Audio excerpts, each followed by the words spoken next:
Hari ini kita akan lihat kepada tajuk kolam pancing ikan pada buku teks Bahasa Melayu muka surat 178. Sebelum kita pergi dengan lebih lanjut kepada latihan pada hari ini, cikgu akan terangkan sedikit tentang apa itu imbuhan apitan. Imbuhan apitan ialah imbuhan yang mengapit kata dasar. Maksudnya di sini ialah dalam perkataan itu, kata dasar di tengah-tengah dan imbuhannya berada di awal dan di hujung perkataan tersebut. Jadilah imbuhan apitan. Okey, murid-murid, kita tengok di sini. Ada beberapa imbuhan apitan. Yang pertama ialah ke-an, kedua pe-an, ketiga men-kan.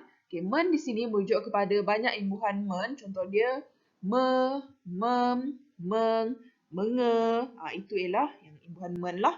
Seterusnya men-i, terkan, teri, di-i, dikan, diperkan, diperi. Okay, contoh perkataan yang mengalami imbuhan apitan ialah peralatan, pembinaan dan banyak lagi. Seterusnya, murid-murid juga akan menjumpai perkataan mempunyai imbuhan sisipan. Okey, apa itu imbuhan sisipan? Imbuhan sisipan ialah imbuhan yang disisip di dalam kata dasar. Maksudnya dalam perkataan itu akan ada imbuhan yang disisipkan, diselitkan imbuhannya. Contoh imbuhan sisipan ialah el, dan juga Okey, maksudnya nanti kalau murid-murid nak kenal pasti imbuhan sisipan ini, ianya berada di tengah-tengah perkataan. Okey, contoh perkataan yang mempunyai imbuhan sisipan ialah gelembung telapak. Okey, murid-murid dapat lihat di sini. Gelembung ini kata dasarnya gembung. Jadi, kita tambahkan imbuhan sisipan el, jadilah gelembung. Untuk telapak pula, kata dasarnya ialah tapak. Tambahlah imbuhan sisipan el, jadilah telapak. Jadi, imbuhan sisipan ni ada 3 saja. Er. Baiklah murid-murid, mari kita kenal pasti perkataan yang mempunyai imbuhan apitan dan juga imbuhan sisipan. Okey, pada dialog ini, mari kita baca sama-sama dahulu. Terima kasih Farisha kerana menolong Datuk mengemaskan stor ini. Stor ini tidak lagi selerak. Di sini, mengemaskan ialah imbuhan apitan dengan imbuhannya ialah meng dan juga kan. Kata dasarnya ialah kemas. Okey, imbuhan sisipan pula ada pada perkataan selerak. Imbuhan sisipan di sini ialah el. Kata dasarnya ialah serak. Okey, kita sambung. Sama-sama Datuk, mengapakah stor ini dikemaskan? Okey, cikgu dah bulatkan di sini, dikemaskan. Perkataan yang cikgu bulatkan ni maksudnya perkataan ini ada imbuhan apitan. Jadi di sini kata dasarnya apa? Kata dasarnya ialah kemas dan imbuhan apitannya ialah di dan juga kan. Kita sambung lagi. Datuk ingin membuka kedai menjual peralatan memancing. Kedai ini sinambung daripada pembinaan kolam pancing ikan. Jadi cikgu dah bulatkan peralatan. Jadi di sini kata dasarnya ialah alat dan imbuhannya ialah per dan juga an. Seterusnya pembinaan kata dasarnya ialah bina dan juga imbuhannya ialah pem dan juga an. Okey.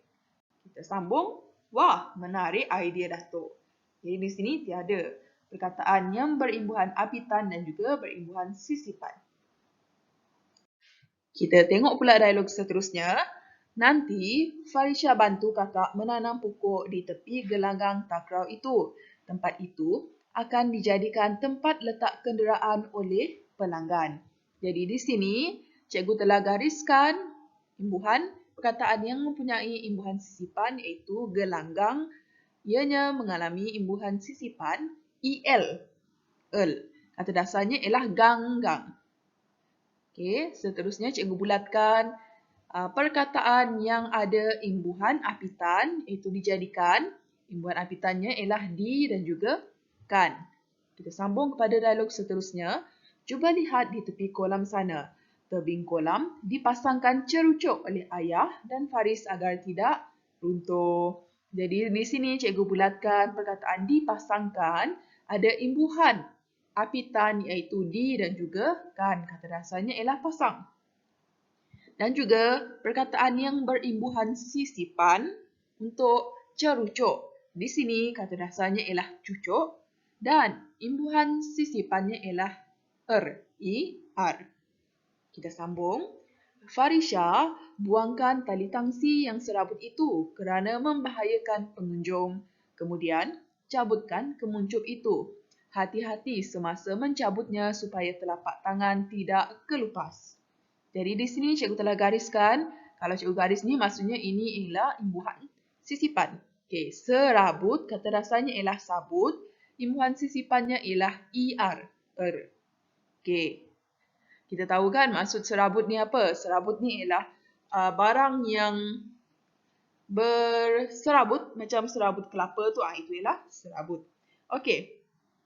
Kemuncup pula sejenis tumbuhan yang bila kita lalu di kawasan itu dia akan melekat kepada pakaian kita, seluar ke kain ke dia akan melekat. Itu ialah kemuncup. Telapak tangan ni cikgu rasa semua tahu telapak tangan ialah tapak tangan. Tidak kelupas ialah kulit awak yang mengelupas itulah kelupas. Okey, kita sambung. Baiklah ayah. Dan dialog yang terakhir, terima kasih semua. Kolam pancing ikan kita makin gemilang dengan cahaya lampu. Datuk mengharapkan perusahaan ini akan lebih maju. Jadi cikgu dah gariskan gemilang di sini. Okey. Kata dasarnya ialah gilang dan juga imbuhan sisipannya ialah di sini em. Dan akhir sekali imbuhan apitan di sini ialah mengharapkan dan juga perusahaan. Di sini ada imbuhan apitan meng dan juga kan dan juga per dan juga an. Okey. Jadi sekian sahaja untuk hari ini. Cikgu dah bantu murid-murid untuk kenal pasti imbuhan apitan dan juga imbuhan sisipan. Semoga dengan perkongsian ini murid-murid dapat memahami pelbagai jenis imbuhan apitan dan juga sisipan dengan lebih baik.